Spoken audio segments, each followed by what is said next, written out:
Suppose there is a body which is fixed at one end, suppose like this,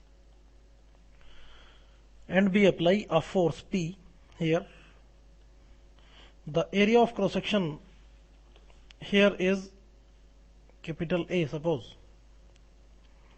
Then what will happen, अगर ये body fix है तो इस body पे एक रिएक्शन लगेगी जो कि इस फोर्स P का अपोज करेगी, और हम कह सकते हैं कि इस सरफेस पे एक इंटरनल रेसिस्टिंग फोर्स प्रोड्यूस होगा P internal, which will be equal to the magnitude of P but in opposite direction. तो अगर हम बात करें the applied force P, this force divided by area A, then it is known as pressure. लेकिन अगर हम बात करें internal force this P internal divided by the area A on which it is applied, it is known as stress. तो stress और pressure में basic difference ये है कि pressure is applied on the body, applied force divided by area is known as pressure, while stress is basically induced in the body and this is internal resisting force divided by area. तो pressure और stress basically magnitude में equal होते हैं लेकिन direction दोनों की opposite होती है. दूसरी चीज ये है कि प्रेशर को हम अप्लाई करते हैं, pressure is an external factor and stress is induced inside the body. So stress is basically internal resisting force per unit area of the body. तो प्रेशर और स्ट्रेस की जो यूनिट होगी that will be newton per metre square, and there are some other units of pressure. One is pascal, 1 pascal equal to 1 newton per metre square. Then it is bar, 1 bar equal to 10 to the power 5 Pascal, or we can say 10 to the power 5 newton per metre square. उसके बाद अगर हम बात करें 1 MPa, so M means mega pascal, this is equal to 10 to the power 6 pascal, और this is equal to 10 to the power 6 newton per metre square, और which is equal to 1 newton per mm square. So basically we can write 1 megapascal equal to 1 Newton per mm square. So these are certain units in which we will calculate the value of stress on a body. उसके बाद अगर बात की जाए types of stresses की, तो basically stress दो तरीके का होता है.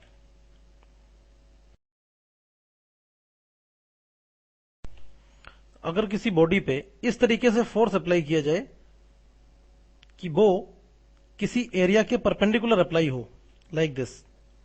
मान लीजिए ये बॉडी है और हम इस पे इस तरीके से एक फोर्स P अप्लाई कर रहे हैं जो कि इस सरफेस के परपेंडिकुलर है, तो हम ये बोलेंगे the force P is producing normal stress on the body. और उसके बाद अगर P को इस तरीके से अप्लाई किया जाए तो हम ये बोलेंगे the applied force P is parallel to this surface, और इस केस में ये फोर्स P जिस सरफेस के पैरेलल है उसको शियर स्ट्रेस प्रोवाइड करेगा. So stress is basically two types on the basis of application of the force. First is normal and second one is shear. Now normal stress भी दो तरीके का हो सकता है.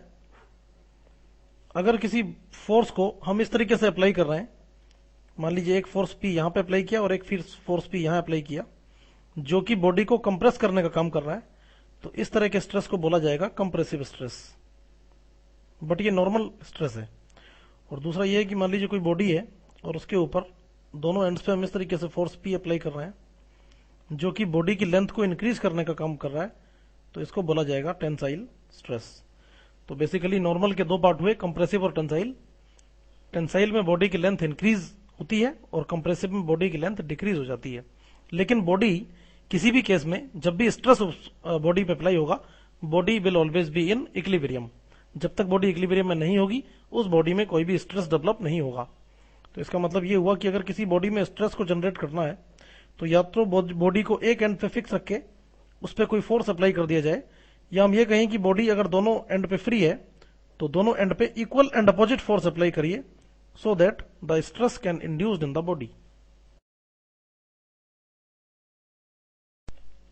Strain is basically measurement of deformation in any dimension of the body. मान लीजिए एक बॉडी जिसकी लेंथ L है और इसके एक्सिस के अलोंग मान लीजिए हम एक फोर्स P अप्लाई करते हैं बोथ साइड में, तो ये जो फोर्स P है this will try to increase the length of the body. मान लीजिए फोर्स P को अप्लाई करने के बाद बॉडी की लेंथ में डेल्टा L का चेंज आ रहा है, तो यहां पे हम बोलेंगे change in length divided by original length, इसको बोला जाएगा स्ट्रेन और it is denoted as small e. अब यहां पे ये जो फोर्स P है ये लेंथ को तो इंक्रीज कर रहा है, लेकिन साथ ही साथ ये इसकी विड्थ को डिक्रीज करने का काम भी कर रहा है. जो सेकंड डायमेंशन है विड्थ, ये फोर्स उसको डिक्रीज कर रहा होगा. और जो विड्थ मान लीजिए बॉडी की है, सपोज अभी b है स्मॉल b, और फोर्स को अप्लाई करने के बाद मान लीजिए सपोज विड्थ में डेल्टा b का चेंज हो गया, this change is delta b जो कि नेगेटिव होगा. तो यहां पे डेल्टा b अपॉन b जो स्ट्रेन होगा इसको बोला जाएगा, ये भी एक स्ट्रेन है जो कि विड्थ में डेवलप हो रहा है. तो जो लेंथ में डेवलप होता है स्ट्रेन उसको तो बोलते हैं लॉन्गिट्यूडनल स्ट्रेन. लेंथ का मतलब यहां पे ये हुआ कि वो डायमेंशन जिसमें फोर्स लगा हुआ है, अब यहां P को हमने लेंथ के अलोंग अप्लाई किया, तो लेंथ के अलोंग जो स्ट्रेन डेवलप हुआ delta L upon L that is longitudinal strain, और उसके परपेंडिकुलर डायमेंशन में जो स्ट्रेन डेवलप हो रहा है delta B upon B that is known as lateral strain. इस बॉडी में एक और लेटरल स्ट्रेन होगा. अगर मान लीजिए बॉडी की थिकनेस T है और उसमें डेल्टा T का चेंज हो रहा है, तो डेल्टा T अपॉन T जो थिकनेस विड्थ में जनरेट होगा इसको भी बोला जाएगा लेटरल स्ट्रेन. तो लेंथ में डेवलप होने वाला स्ट्रेन लॉन्गिट्यूडनल और विड्थ में डेवलप होने वाला स्ट्रेन लेटरल स्ट्रेन हो गया. उसके बाद नाउ सपोज एक बॉडी को हमने एक एंड पे फिक्स करके और एक सरफेस के पैरेलल एक फोर्स अप्लाई किया सपोज P. इस P की वजह से ये जो बॉडी है वो अपनी ओरिजिनल पोजीशन से थोड़ा सा टिल्ट हो जाएगी इस तरीके से. उस केस में ये जो एंगल बनता है फाई, इस फाई को बोला जाता है shear strain. तो shear strain is basically when a shear stress is applied on the body because this force P is applied parallel to the surface. So when a shear stress is applied on the body, it produces shear strain or which is in the form of an angle. उसके बाद मान लीजिए एक body suppose 3 dimensional body है इस तरीके से,